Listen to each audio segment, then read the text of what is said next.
Hello दोस्तों, सभी को नमस्कार, जोहार। आपका यूट्यूब चैनल स्टडी योद्धा में आप सभी को स्वागत है। आज 29 जुलाई 2024 का जो भी महत्वपूर्ण घटनाएं हैं उस पर हम लोग विचार करेंगे, देखेंगे, है ना। तो चलिए, एग्जाम की दृष्टि से अति महत्वपूर्ण क्वेश्चन हमने लेकर आया है। आज का ये रहा आपका पहला क्वेश्चन है, राजस्थान में अग्निवीरों को सरकारी नौकरी में कितने प्रतिशत का आरक्षण दिया जाएगा। तो ये है आपका पहला क्वेश्चन है। आप देख पा रहे ऑप्शन 25%, 20%, 10% और 15%। तो इसका राइट आंसर क्या होगा, 10%। आप लोगों को पता होनी चाहिए कि अग्निवीरों को जो है 2022 में अग्निवीर जो है भर्ती लाया गया और उसके तहत सेना की बहाली चल रही है, जो कि राजस्थान सरकार ने अभी घोषणा किया है विजय कारगिल दिवस के शुभ अवसर पे कि अग्निवीरों को हमारी राज्य सरकार के जो भी पुलिस बनेंगे या फॉरेस्ट गार्ड बनेंगे या राजस्थान पुलिस बनेंगे तो उसमें 10% का आरक्षण हम देंगे। राजस्थान के जो मुख्यमंत्री हैं भजन लाल शर्मा हैं, साथ ही साथ उसके बीजेपी के और भी राज्य जो हैं जो उन्होंने भी घोषणा किया है कि हम भी अपने राज्य में अग्निवीरों को 10% तक जो है छूट देंगे। जैसे बीजेपी शासित जो राज्य हैं, जैसे राजस्थान हो गया, उत्तर प्रदेश, मध्य प्रदेश, छत्तीसगढ़, उड़ीसा, उत्तराखंड, ये ऐसे राज्य हैं जिन्होंने 10% आरक्षण देने की बात कही है। अग्निपथ योजना जो है, अग्निपथ में आप तीनों सेना की बहाली अभी हो रही है जो 2022 में लाया गया है। भजन लाल शर्मा जो है सबसे पहले उन्होंने घोषणा किया, उसके तहत जो है आपके 5 और बीजेपी शासित राज्य है, उनने भी अपना घोषणा किया कि हम अग्निवीरों को जो है 10% आरक्षण देंगे अपने राज्य की जो भी भर्तियाँ होंगी। ठीक है, आगे देखिए, एशिया पैसिफिक में जो है एडीपीसी का अध्यक्ष चुना गया है जो कि आपदा प्रबंधन का, और ये इससे पहले जो है अध्यक्षता चीन के पास थी और चीन से अभी जो है भारत को 24-25 के लिए मिला है। इसमें आप देख पा रहे हैं कि इसका राइट ऑप्शन क्या होगा, तो ऑप्शन जो है ए है राजेंद्र सिंह। आप लोग को पता होना चाहिए नरेंद्र मोदी हमारे वर्तमान समय में प्रधानमंत्री हैं, अमित शाह हमारे गृह मंत्री हैं, एस सोमनाथन जो है इसरो के अध्यक्ष हैं। आइए आप देख पा रहे हैं 24-25 की अवधि का जो है भारत सरकार इसकी अध्यक्षता करेगा, जो कि आपका राजेंद्र सिंह इसके अध्यक्ष है, जो कि आपका एशिया प्रशांत क्षेत्र में आपदा जो जोखिम है, नवीकरणीय और जलवायु लचीलेपन का ध्यान रखते हुए केंद्रित करता है। इस संगठन में आप देख पा रहे हैं तो संस्थापक सदस्य में भारत भी है। भारत के अलावा जो है आप देख पा रहे हैं ऑप्शन में यहाँ पे भारत है, बांग्लादेश है, कंबोडिया है, चीन है, नेपाल, पाकिस्तान, फिलीपींस, श्रीलंका और थाईलैंड, इन सारे देश जो है आपके संस्थापक देश हैं। अब देखते हैं हम लोग क्वेश्चन नंबर जो है आपका 3rd। भारत में मिसाइल मैन के रूप में किन्हें जाना जाता है। मिसाइल मैन के नाम से किन्हें हम लोग जानते हैं, एपीजे अब्दुल कलाम को। ये एपीजे अब्दुल कलाम है और ऑप्शन भी यहाँ पे दिया हुआ है ना। तो ये ऑप्शन नंबर सी जो है APJ Abdul Kalam. Option D जो है आपका के कस्तूरी रंगन जो है इसरो के अध्यक्ष रहे हैं। होमी जहांगीर भाभा को परमाणु के जनक माना गया है ना। तो चलिए आगे हम लोग देखते हैं एक एक करके। एपीजे अब्दुल कलाम जो है अंतरिक्ष कार्यक्रम और सैन्य मिसाइल विकास में उनका बहुत बड़ा योगदान है। 1998 के जब परमाणु बम जो पोखरण 2 जो है परमाणु परीक्षण हो रहा था, उसमें एपीजे अब्दुल कलाम को उनका बहुत बड़ा योगदान था।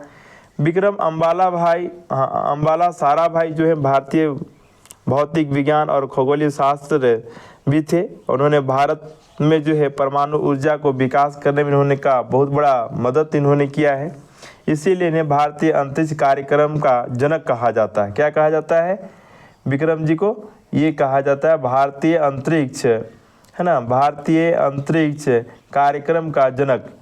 इन्हें पद्म भूषण और पद्म विभूषण दोनों सम्मान से सम्मानित किया गया है। 1966 में पद्म भूषण और 1972 में पद्म विभूषण से सम्मानित किया गया है। होमी जहांगीर भाभा को भारतीय परमाणु शक्ति का जनक कहा जाता है ना।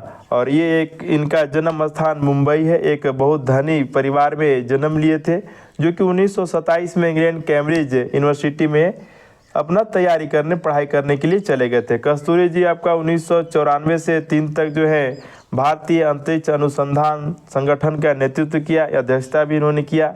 ये एक अंतरिक्ष वैज्ञानिक थे।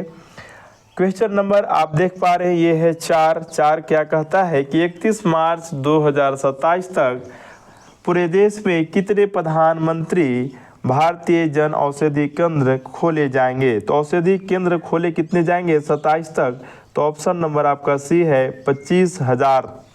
क्योंकि आपको ये पता होनी चाहिए अभी 2024 है और 27 तक जो है ये लक्ष्य को पूरा करना है, जो कि प्रधानमंत्री भारतीय जन औषधि केंद्र खोलने का लक्ष्य है। कब? 31 मार्च 2027 तक, जो कि अभी वर्तमान समय में 547 जो केंद्र खोले जा चुके हैं, जो कि लोकसभा में बताने का जो कार्य किए हैं अनुप्रिया पटेल, रसायन एवं उर्वरक राज्य मंत्री अनुप्रिया पटेल के द्वारा ये लोकसभा में बात कही गई है।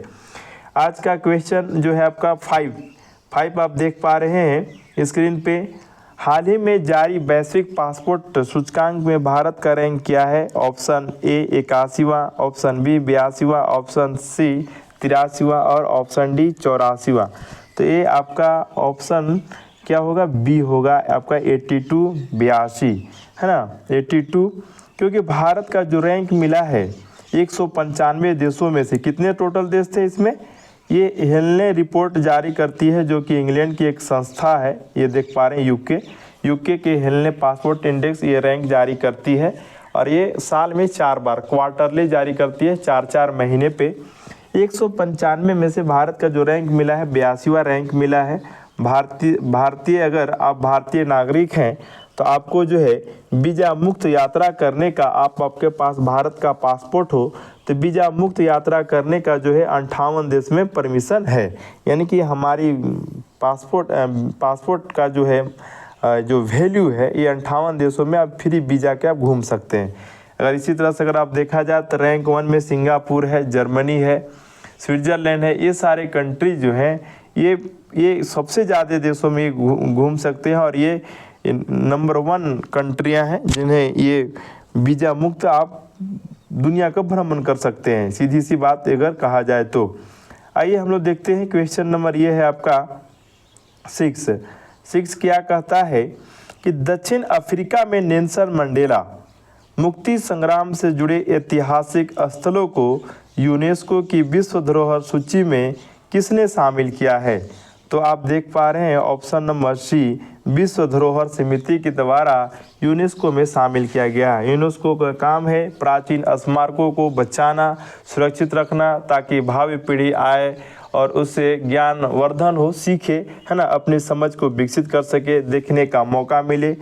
और इसे जो है विश्व धरोहर समिति द्वारा ये शामिल किया गया है। आपको पता होनी चाहिए दक्षिण अफ्रीका के रहने वाले थे नेल्सन मंडेला। नेल्सन मंडेला का जन्म दिवस 18 जुलाई को ही मनाया गया है। चलिए, नेल्सन मंडेला मुक्ति संग्राम जो है और उनसे जुड़े जो स्थल थे उनको जो है शामिल कर लिया गया है। और ये घोषणा कहाँ से किया गया है?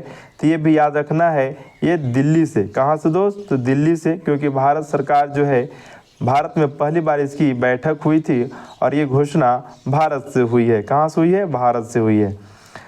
क्वेश्चन नंबर आप देख पा रहे हैं ये है 7। इसरो क्षुद्र, जिसको हम लोग क्षुद्र ग्रह अपोफिस का अध्ययन करने के लिए रामसेस परियोजना पर किस एजेंसी के साथ सहयोग कर रहा है? यानी भारत और किस संस्था के साथ जो है ये सहयोग हो रहा है? तो आप देख पा रहे नासा, ये आपका अमेरिका का है, ये आपका यूरोप का है। किसका है? यूरोप का, यूरोपीय यूनियन। ये रोसकोस्मोस ये आपका रूस का है और ये जक्सा ये जापान का है। कहाँ का है? जापान का। तो चलिए ऑप्शन इसका राइट होगा ऑप्शन नंबर बी। ये यूरोपीय संघ के साथ ये मिलकर काम कर रहा है। कौन? इसरो। ठीक है, इसरो। और ये इनका बस एक ही है कि 2029 में पृथ्वी से 32,000 किलोमीटर की दूरी से गुजरेगा। कौन? जिसका क्षुद्र ग्रह, और उसको अध्ययन करना है क्या ये पृथ्वी को नुकसान पहुंचाएगा या ये पृथ्वी के लिए हानिकारक है, या पृथ्वी को से ये जब टक्कर करेगा तो हमारे प्राणी जगत में क्या नुकसान पहुंचा सकता है, इन सारे चीज़ों को जो है अध्ययन करने के लिए ये एक मिशन है। और इस मिशन जो है आप भारतीय अंतरिक्ष अनुसंधान संगठन इसरो और यूरोपीय अंतरिक्ष एजेंसी के साथ मिलकर ये काम किया जाएगा। और ये अध्ययन आपको पता है 2029 के लिए किया जा रहा है। तो चलिए, और इसरो का भी प्रमुख कौन है, तो एम सोमनाथन है। एम सोमनाथन, इन्हीं की अध्यक्षता में जो है अभी चंद्रयान सफल लैंडिंग हुआ है, सॉफ्ट दूसरी बात, हाँ लैंडिंग हुआ है। और उसके बाद हम बात करें तो 15 अगस्त 1969 को इसरो की स्थापना हुई है और इसकी हेडक्वार्टर बेंगलोर में है। तो चलिए क्वेश्चन नंबर 8 की ओर। भारत अमेरिका को कितने मूल्य का झींगा निर्यात किया गया है? झींगा यानी कि झींगा मछली जो भारत सरकार के द्वारा अमेरिका को कितने करोड़ का जो झींगा निर्यात किया है, तो ये आप ऑप्शन देख पा रहे हैं। ऑप्शन नंबर जो है सी 40,000 करोड़। कितना? 40,000 करोड़ रुपए का जो है झींगा निर्यात किया गया है अमेरिका के लिए। भारत जो है इस बार अमेरिका को 40,000 करोड़ रुपए का झींगा निर्यात किया है। कितने का? 40,000 झींगा, सॉरी 40,000 करोड़ रुपए का ये झींगा निर्यात किया गया है ना, सॉरी। और इसका मुख्य उद्देश्य ये है कि अनियमित मछली पकड़ने की प्रथा संबंधित भारतीय झींगा पर अमेरिका प्रतिबंध को हटाना था। और ये नेट की प्रभावशाली जल्द ही प्रदर्शित किया जाएगा। आप लोगों को पता है जैसे समुद्र से कछुआ झींगा मछली को विशेष रूप से पकड़ा जाता है, जो कि ये निर्यात किया गया है, जिसमें से 90% जलीय कृषि झींगा थे और 10% जंगली मछली शामिल हैं। तो चलिए ये रहा 100%। आज का है आपका 9 क्वेश्चन। देखिए एस जयशंकर जी भी यात्रा पर गए थे लाओस। तो लाओस के साथ कुछ डील हुआ है और डील में आप देख पा रहे हैं। तो ऑप्शन नंबर ए है आपका राइट आंसर। त्वरित प्रभाव परियोजना और डिजिटल समाधान पर सहयोग के लिए हस्ताक्षर हुआ है। इन लोग के साथ समझौता हुआ है लाओस के साथ। लाओस का राजधानी वियंटियन है और ये एक एशियान कंट्री है जिसमें पार्टिसिपेट करने के लिए हमारे विदेश मंत्री एस जयशंकर जी गए हुए थे, है ना। तो इस पे जो है डिजिटल समाधान के लिए बहुत ही त्वरित परियोजना है जो कि सॉर्ट आउट किया जाए। आज का जो है लास्ट क्वेश्चन है जो कि आप सभी को आंसर भी पता होगा।